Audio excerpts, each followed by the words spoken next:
به ADV 350 نباید گفت اسکوتر. تا زمانی که بیرون جاده باش نیومدید نمیدونید من چی میگم. ماشاءالله آفریقا توینیه واس خودش.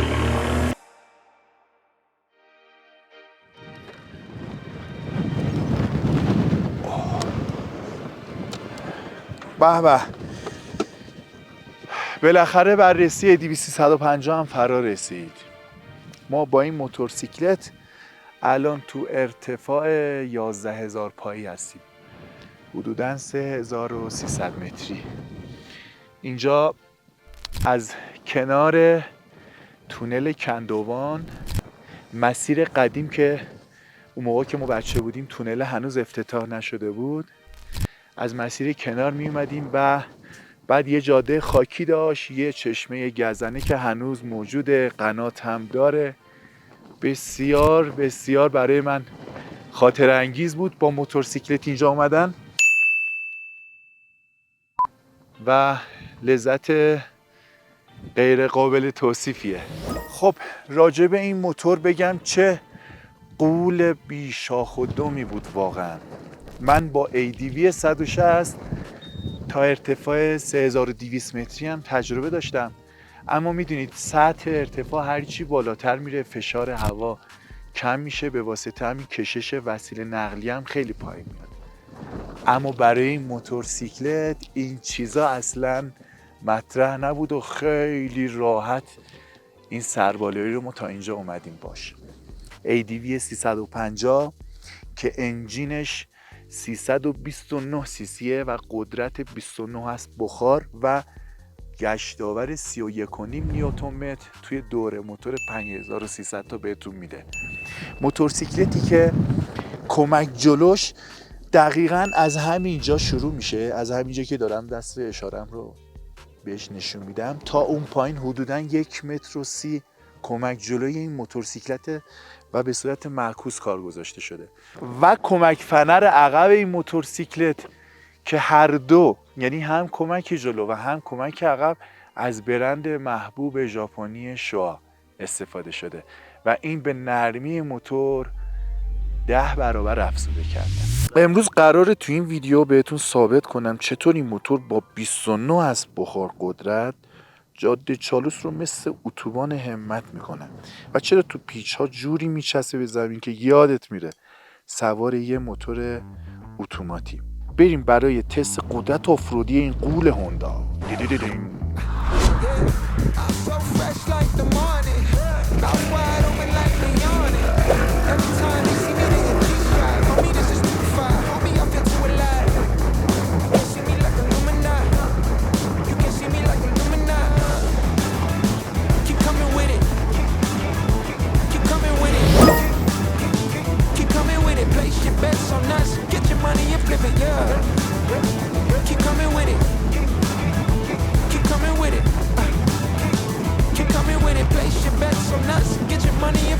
سورپرایز شدید نه؟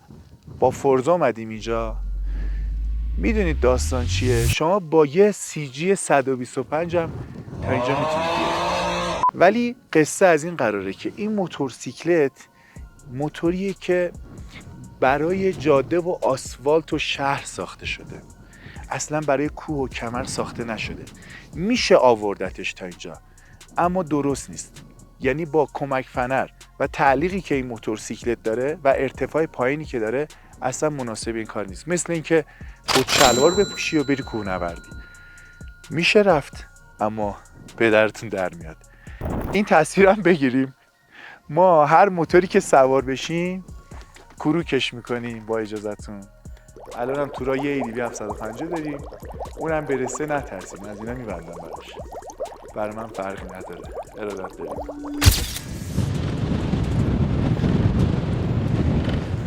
اوه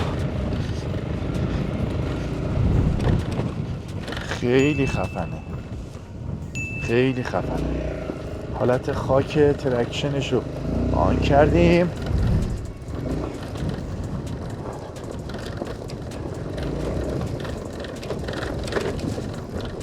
اصلا متوجه این همه دست انداز روی این موتور نمیشی ها. خیلی عجیب غریب ماشین. ولی کلا با موتور کراس هم که میایین تو سرپایینی کلا گاز ندید. این موتور 180 و خورده کیلو وزن داره ولی خیلی تو دسته. ماشاءالله. ترمز عقبش هم موتورسیکلت ABS رو داره، ترمز جلو هم ABS رو داره، ترمز عقب هم ABS رو داره. همینجوری من یه تست ترمز دارم تو خاک خوب وای میسته ماشاءالله.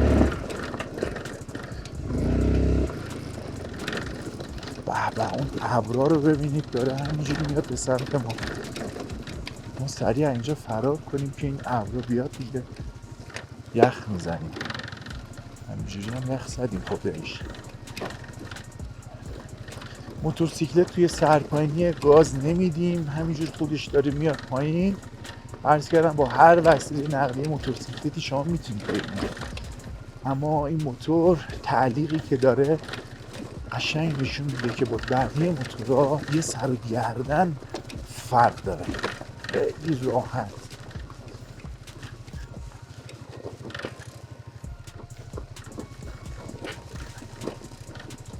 مسیر سنگریزه هم خیلی خطریه ولی باز با این موتور مشکلی پیش نمیاد.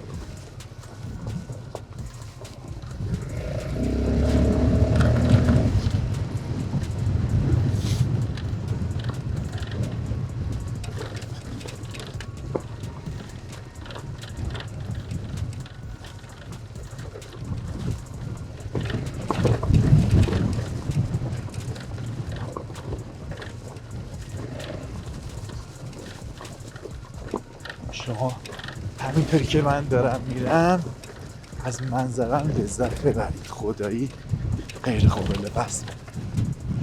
فقط باید بیاین اینجا.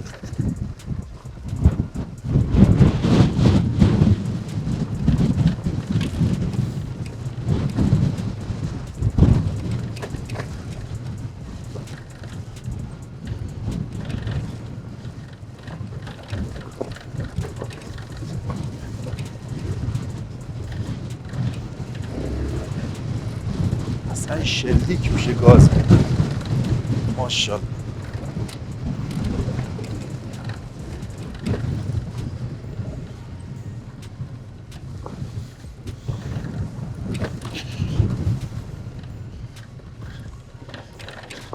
یه دوربین 360 پشت موتورم بسته شده، یه اکشن کامرا هم روی سینم بستم تا تصاویر رو کامل و واضح به شما نمایش بدم. حتی تعلیق عقب این موتورم بعد از رندر گرفتن انشالله ادیتورمون بهتون نشون میده.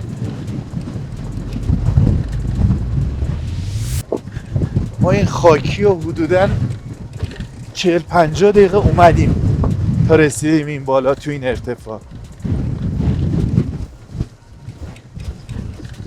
صدای ویز ویز برق هم ما داریم اینجا میشنویم.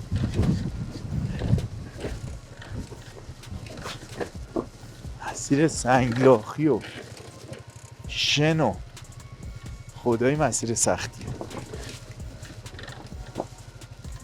یه مسیرم اون ور میره ولی خب ما دیگه امتحان نمی کنیم چون به اندازه کافی امتحان کردیم. یه خورده جلوتر من چشمه گزنه رو هم خدمتتون نشون میدم. قنات هم همونجا هستش، حالا یکم جلوتر. ما یه تشکرم بکنیم از اون شخصی که این موتور رو به ما داد که ازش یه ویدیو بسازیم. خب هر کسی نمیاد این کارو بکنه، میاد موتور بالای 3 میلیارد تومانیشو بده که بگی آقا برو ویدیو بساز، هر کاری میخوای بکنی بکن. ولی به هر حال ازش تشکر میکنم، خیلی ممنونم ازش. آقا میسم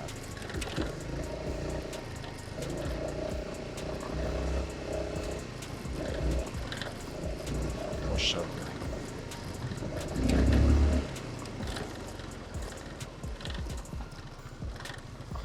بچه‌هایی که با من بودن AD 260 و فورزا 350 نیومدن با سرعت من.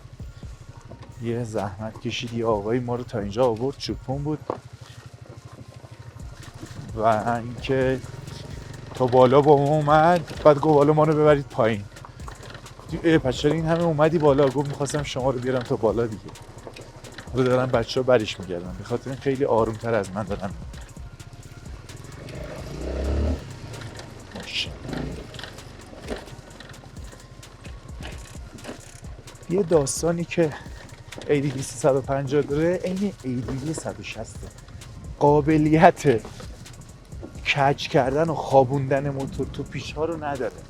اصلا نمیتونی این کارو بکنی.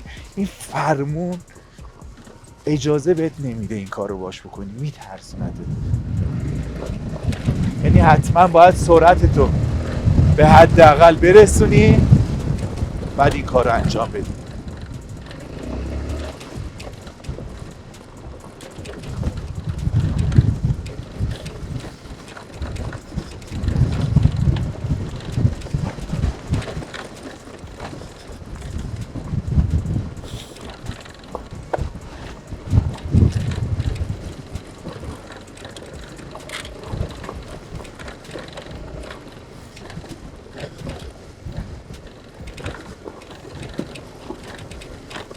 دوباره صدای ویز ویز برق.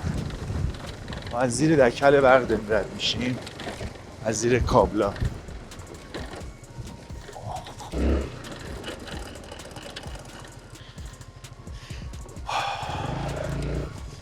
بچه ها موند نه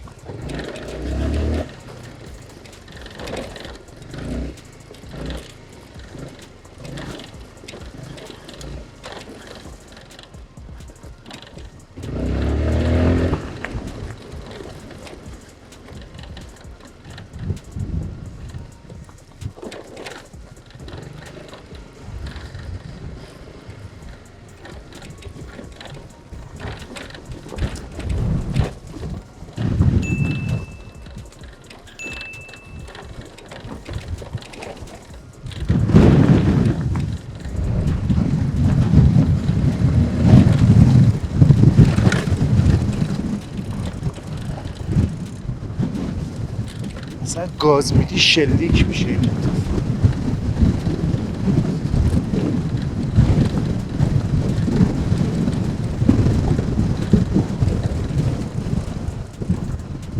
خیلی خطری شد اومدیم تو سنگریزه ها، خیلی سنگریزش زیاد بود. دمای هوا رو هم ببینید 17 درجه. شانس آوردیم آفتابی بود وگرنه یخ میزدیم به خدا.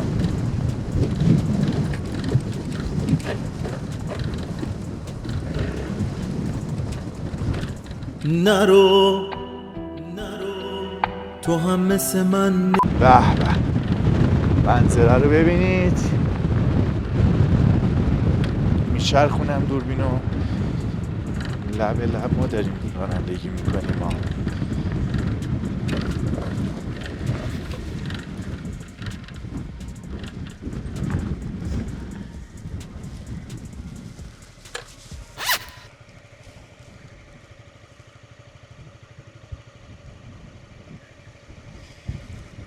مانت ما هم افتاده، برگردیم برش داریم. خوب شد برگشتم.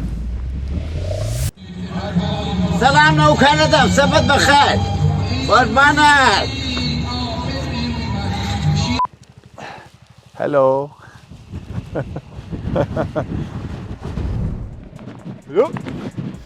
خوب بود همه چی ها؟ همه چی خوب. آره؟ همه چی خوب، همه چی یه طرف، اون سایه‌بون و موتور ما یه طرف به قرآن. ولی محمد امین این سایه‌بونه خیلی چیز خوبیه. نگاه مردم نگاه میکنن میگن اینو نگاه کن، مثلا شهریاری مثلا رفته برای موتورش سایه‌بون زده، زشته برای اون پیک موتوری فلان. اولا پیک موتوری هم شخصیت دارن بعدش هم یعنی پیک موتوری یعنی شأن و شخصیت نداره. این خیلی حرف زشتیه. نه اصلا. خب این یه موضوع دوم چیه؟ اون آفتاب که میزنه سر و صورتت میترکونتت، خستت میکنه، عرق میکنی، جلوگیری میکنه از همه اینا. بعدش هم مهم نیست که مردم چی میگن. ها؟ مگه برای مردم زندگی؟ محمد امین وای وای الان داره ویدیو میگیره؟ وای وای حسین منظره رو نگاه کن. خب از خاک اومدیم، حالا بریم آسفالت این موتور رو ببینیم چه شکلیه.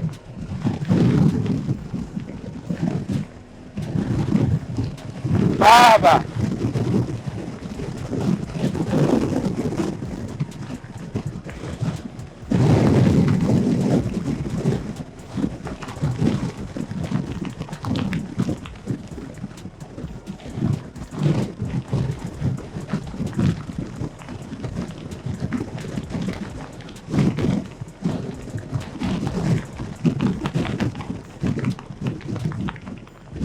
اصلا از خاک میای روی آسفالت، اصلا موتور انگاری راحت میشه، نفس میکشه و چه هندلینگ خوبی داره این موتور. اون صحبتی که میگم فرمون شاهکاوی و خوابوندن این موتور هنوز روش اصرار دارم، چون این موضوع هستش، ولی عالی شتاب میگیره. دو ترکیم الان، ببینید ماشاءالله همینجوری داره میره بالا.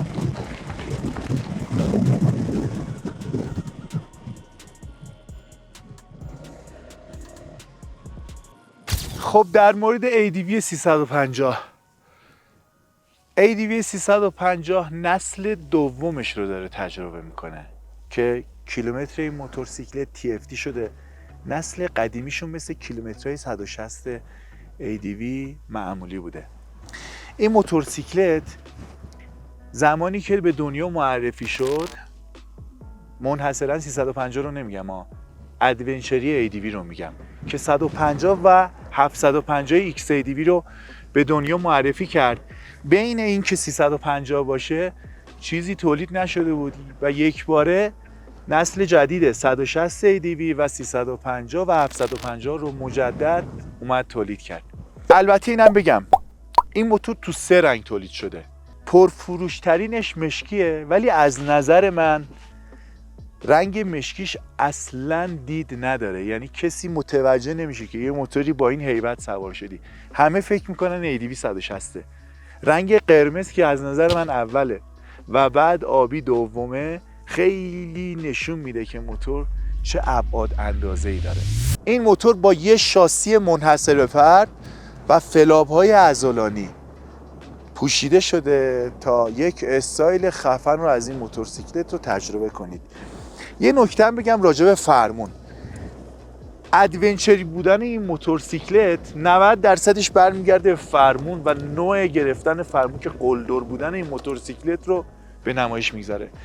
تلفیق کمک جلو و این فرمون همون چیزیه که بهش ادونچری میگن. کلا انسان یه خصلتی داره سیری ناپذیره. الان ADV 350 اومدم میگم ای کاش قوی تر بود، 750ش بود، 1000ش بود، 1500ش بود. لامصب تمامی نداره این انسان، طمع انسان سیری ناپذیره. این ویو پشتمونم بگیر محمد امین که در واقع اون ابرا میشه مازندران، این ورم آزادکوه که حالا با گیمبالی گرفتی نشون بده اینا رو. خب بریم در مورد دوباره موتورسیکلت صحبت کنیم. ببینید ما توی استوریامون هم اعلام کردیم که این موتورسیکلت یه ضعفی داره از نظر زیبایی. این موتور از هر جا نگاه میکنی قشنگه، به جز جایی که میشینی این یه تیکه میزنه تو ذوق آدم که چرا انقدر این یه تیکه فضا خالیه و زشتش کرده. خب اگر دقت کنید میبینید کمک جلو از همینجا شروع شده و هوندا چاره‌ای نداشته که بیاد این فضا رو خالی کنه برای گردش فرمون. به خاطر همین موضوع از نظر فنی خیلی خفنه، ولی از نظر زیبایی نه، انقدی به چشم نمیاد. این چیزایی که من میگم از زبان دیگران، سلیقه‌های شخصی خودمون نیست، یعنی از مردم دیتیلایی که گرفتیم رو ما داریم به شما اعلام میکنیم. بریم رینگ خفن این موتور رو بگیریم که توی شدیدترین دست اندازا هم هیچ گونه آسیبی نمیبینه. کمکی جلوی موتور هم معکوسه، برای ضربه های خیلی شدید ارتفاع کمک عقبش هم بگیر که هم بلنده هم برند ژاپنیه. صندلی بسیار راحت، یه فضای حدوداً 50 لیتری فضای زیر زین این موتورسیکلته. هم فورزا هم ADV 350 فضای زیر زینشون یکسانه و یه کار منحصر به فردش این قوس فلاپ رو ازش یه استفاده کرده و این جای آچار رو براش تعبیه دیده و این یک پلاستیک جدا کننده هم داره که میتونید وسایلاتون رو بذارین، چون شیب داره وسایلتون لیز نخوره بره پایین. 2 تا کاسکت فول فیس هم به واسطه این انحنایی که زیر زین بهش داده به راحتی جا میشه. خب برای این روشن شدن این موتورسیکلت توی کلیک و ADV و اکثر موتورهای اسکوتری باید خمشی اون راست رو بزنی. اینو گذاشته مرکز موتور و خیلی راحت فشار میدید. بعد اینجا 0 رو داریم، سیت رو داریم و 1 رو داریم. وقتی روی سیت و فیول بذارین، سیت میشه زین، فیول میشه در باک که یه حجم باک حدوداً 12 لیتری و ما از این موتورسیکلت داریم. و گزینه بعدی روشن شدنشه. روشن شدن هوندا رو ببینید، خیلی زیباست این حرکت و این روشن شدن هوندا. ببینید یه نکته هم بگم، من اون روز توی خط ویژه آفریقا توین 1100 دیدم، نسل جدیدش رو دیدم، دقیقاً همین کیلومتر TFT روش بود و این کیلومتر TFT داره رو تمامی موتورسیکلت‌های هوندا اجرا میشه. اکتیوای 125، هورنت 200 cc، موتورهای هندی حتی از این کیلومتر دارن پیروی میکنن. یک کیلومتر رنگیه که توی شب تمش مشکی میشه و توی روز تمش سفید میشه که البته باز هم اینا قابل تنظیمه و میتونید تنظیمش کنید.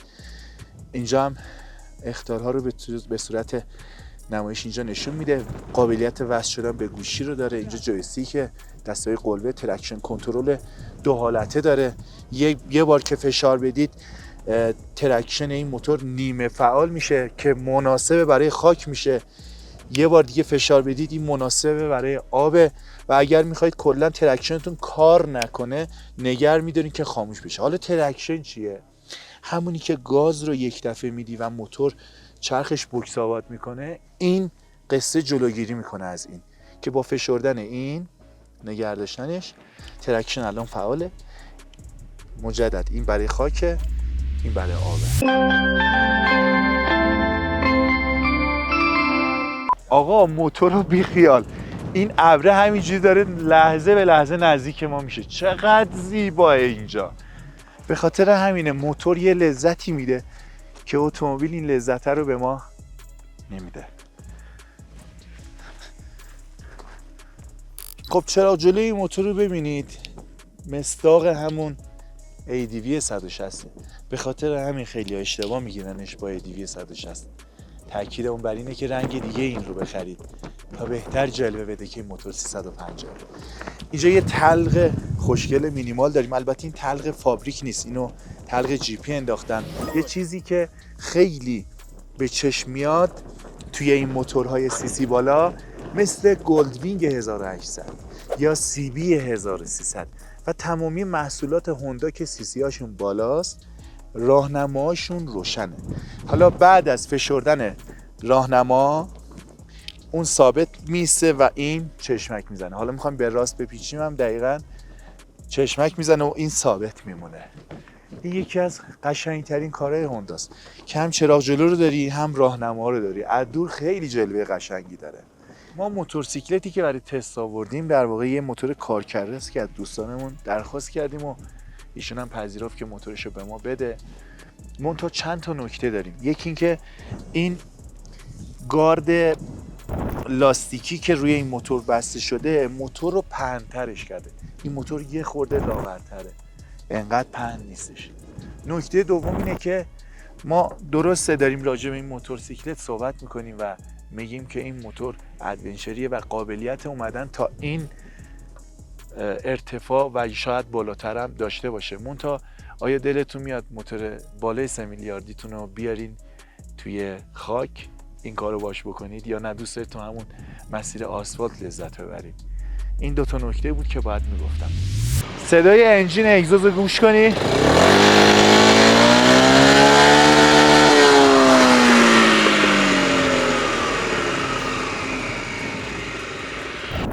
خب رسیدیم تقریبا به انتهای ویدیو. اسکوتر ADV 350 میتونه گزینه خوب باشه برای خرید، اما اینو در نظر بگیرید که این موتورسیکلت موتور دوم محسوب میشه. اگر این موتور رو میخوای بخری و بری باش نور بخری بیایی، اصلا کار بسیار اشتباهیه. و اگر میخواین که از یک موتورسیکلت بالاترین کارایی رو ازش بکشین، این گزینه میتونه یکی از بهترین گزینه ها باشه. ADV 350 یک اسکوتر خوش سوار بود که یک تجربه غیر قابل وصفی رو برای من برنامه. من ازتون یه درخواستی هم دارم. خیلی دلم میخواد که نقدم کنید. اگر ایرادی و هر چیزی که فکر کنید برای مخاطبی که شما باشین بهتره به ما بگید. در خدمتتون هستم. محسن شهریاری، تاکسی.